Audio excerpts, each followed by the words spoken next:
Hello everybody and happy Earth Day. Apologies if you can hear my gravelly voice. This is the first time I've spoken today and also I have a pretty bad cold. But I want to make this video regardless. As you can probably tell from the title, this video is about 15 ways that you can just be a little kinder to the Earth and in return help save the Earth because this planet is not doing so hot, which is frankly a mood. These are kind of in order and kind of related to one another, but also there are just so many other ways. And even if you can just pick and choose a few of these things to add into your daily life, you would make a huge impact on your community. Number one is to support your local economy. Importing, even domestically, like within the country you're in, causes so much waste, like in shipping and all of that sort of thing, packing. So much waste. This includes less online shopping because of all that packaging waste plus the emissions of, shipping vehicles, things like that. Supporting your local economy also does so much for the economy in general, not just decreasing the amounts of waste, but also it bolsters your local economy and brings more money into the taxpayers of that area and contributes to that local area, which is so good for everyone. Going along with that, number two is to find out what the seasonal fruit and veg in your area are and focusing on cooking with that. When you're buying fruit and vegetables that are out of season, it means they're being imported from places where they are in season generally. So just buying the stuff that is seasonal to your area means that you're getting stuff that is more locally made and hasn't traveled as far and been through as many hands and everything. Number three is reusable water bottles. I actually have mine here and I've had this one for years. Yes, it was pricey. I think they were like $30 or $40, the Swell ones, but I've had mine for like 5 years now and it's my favorite item. Like I take this everywhere I go, anywhere I travel, everything. Plastic water bottles take, I think, over 450 years to break down. Even though if you think, oh, well, I'm gonna recycle this, it takes so long to break down and it's not actually often being recycled properly. Ultimately, it's just so much better to get a water bottle. Get a filter, like a Brita type filter for your home. It's going to save you so much money and also be so much better for the environment. Going along with that, number four, reusable bags. I'm surprised that I don't have about 5 around me right now. I own so many. I have an excessive amount of reusable shopping bags, but plastic one-use shopping bags, which are actually illegal, or not illegal, but like they aren't accessible in a lot of cities, at least in the US. I know Seattle you haven't been able to get plastic bags in Seattle for a few years. If the information I have is correct, they take 1,000 years to decompose. Number five is one that I personally need to work on because I currently don't have access, and that is to compost. I just do not have space in my tiny Brooklyn apartment to keep compost, and I live with other people, so it's just kind of hard, but as soon as I live somewhere else, I'm going to start doing this. The amount of food waste we produce is wild. It's completely off the charts, and also food doesn't compost when it's in a normal like waste in a landfill because it doesn't have enough oxygen to break down. So even if you think like this is okay, this will break down once it's in the trash, it doesn't actually get a chance to. So composting is the best thing you can do for that waste. Also, eat your leftovers. I know a lot of people who kind of just throw out the leftover food from cooking or whatever, or from going out to eat. Eat your leftovers. Saves a little bit of waste. Also, I guess a little tip going off of that, if you're going out to eat and you know that you're gonna have leftovers, I super recommend bringing your own container because I know I never finish food and I don't like having the plastic container that they give me. So that's just a little tip if you have enough, foresight into where you're going to eat and everything. Number six is kind of an obvious one, and that is to cook more. It's more energy efficient. You're not like utilizing people driving around on the streets to bring you food, things like that. When you get takeout and everything, there's just so much plastic packaging and stuff that just goes straight into the trash. So if you cook for yourself, especially if you're conscious about where you're buying things and buying things with less packaging, way less waste, better for the environment. Plus, you can learn a new skill.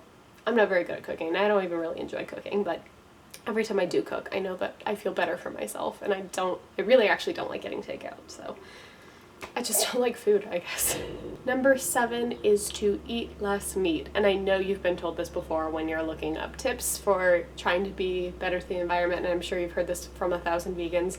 I'm not actually vegan, I'm vegetarian. I've been vegetarian since I was 12 years old, so that's 15 years. I don't even remember what meat tastes like, to be honest.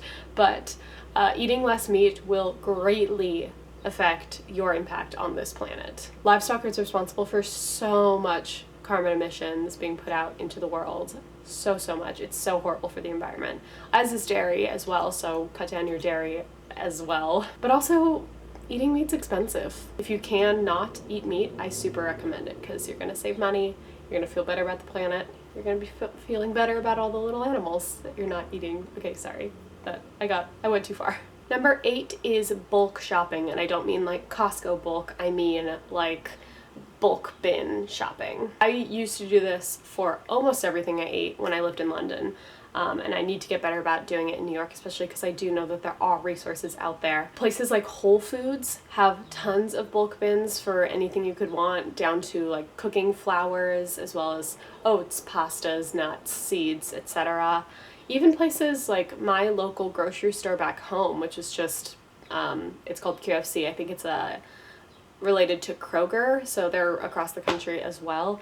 They have bulk bins. So even if you can just buy a few more things in those and bring your own like kind of canvas reusable bag, that's so much better for the environment than buying packaging. And also you end up buying too much.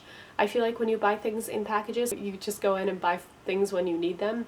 You actually end up using things and there's less waste in general. Number 9 is to ditch paper towels. It's funny because I feel like I grew up in a household that didn't use a lot of paper towels, and then when I moved out on my own, they weren't that important to me. Like, I would usually have 1 or 2 rolls around just in case there's like a big like spill that I didn't want sitting on my towels, but for the most part, I didn't really use them. But I feel like in America we use so many paper towels when you could just get, like, I have about 10 of these little cloths and they're great, and I use them to do all of my cleaning around the kitchen, and if there's a spill, anything, and then just rinse it off, and then every time I do a little laundry I throw all my towels in. It's pretty simple and it's so much less waste, and also it's so annoying when you run out of things like paper towels. It's like whenever you run out of toilet paper, it's like, oh fuck, I have to go get that now. Whereas if you just have a bunch of these around, handy. Another thing is that you could also reuse old t-shirts, like repurpose old t-shirts, cut them into little squares. There you go, reusable paper towels. Number 10, speaking of t-shirts, is to take care of your clothes instead of just chucking them out as soon as they don't fit you perfectly or you don't like that style anymore. Just like hemming things, getting things tailored to actually fit you in a way that you feel comfortable in, patching things, fixing holes, etc. makes the clothes you have last longer and extends their life, and makes it so that you don't need to go out and buy new things, and also you can keep the things you actually like. There's a reason you purchase those things, so I feel like getting them fixed is way better than just chucking them out. Number 11, these aren't for everyone, but for anyone who menstruates, I super recommend trying a menstrual cup. I started using one I think 3 or 4 years ago, and I have never gone back. The thought of like a tampon now kind of grosses me out personally. I know they're not for everyone. I have lots of friends who just like haven't been able to find one, and you don't want to keep buying different menstrual cups to find one that fits you, though I do believe there is one for everyone if you want to like keep trying.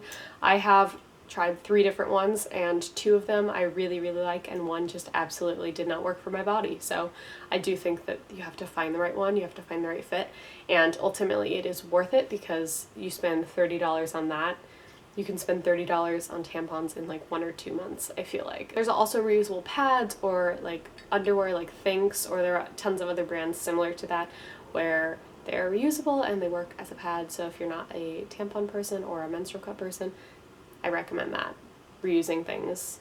There's so much waste in period products and it's horrible. Number 12, I think this is right, am I doing right, is to go paperless with your bills. It's an easy one. I feel like 90% of people don't actually look at the bill paper.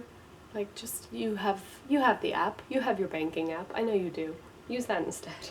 Number 13 is to use a timer on things like when you shower, if you're someone who tends to shower for a really long time, or if you turn on heating, because obviously it costs a lot of money to have your heating on and also is not super great for the environment. So I just recommend using a timer, or in my case, I hate heaters. Like, I hate turning the heat on, so I pretty much just use blankets. I think I've turned the heat on like twice since living in this apartment.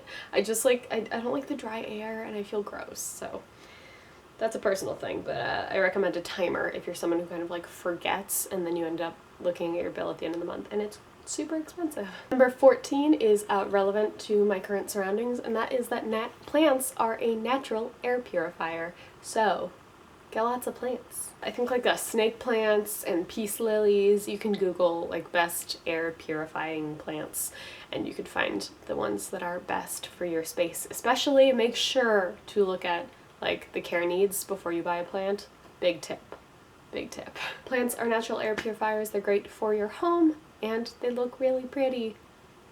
So highly recommend. Great for the environment. And the last thing, I believe it's number 15, is just going along with that, and that plants love rainwater. So you don't have to use like water from your tap, though if you do use water from your tap, I recommend leaving it out overnight to let any sort of like nasties break down in the water, and also plants like room temperature water. Anyway, best thing you can do for your plants is to like leave your watering thing out in the rainstorm, let it sit overnight, and then water your plants with that. So save you a little water, good for the environment. That's more natural for the plants.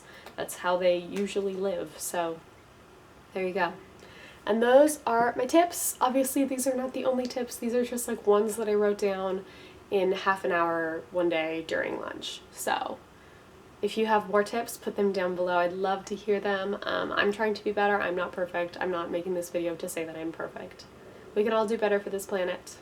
We need to do better for this planet, so there you go. Hope you have a wonderful Earth Day. Let me know what you're doing to celebrate this lovely planet down below in the comments, and I will speak to you soon. Bye!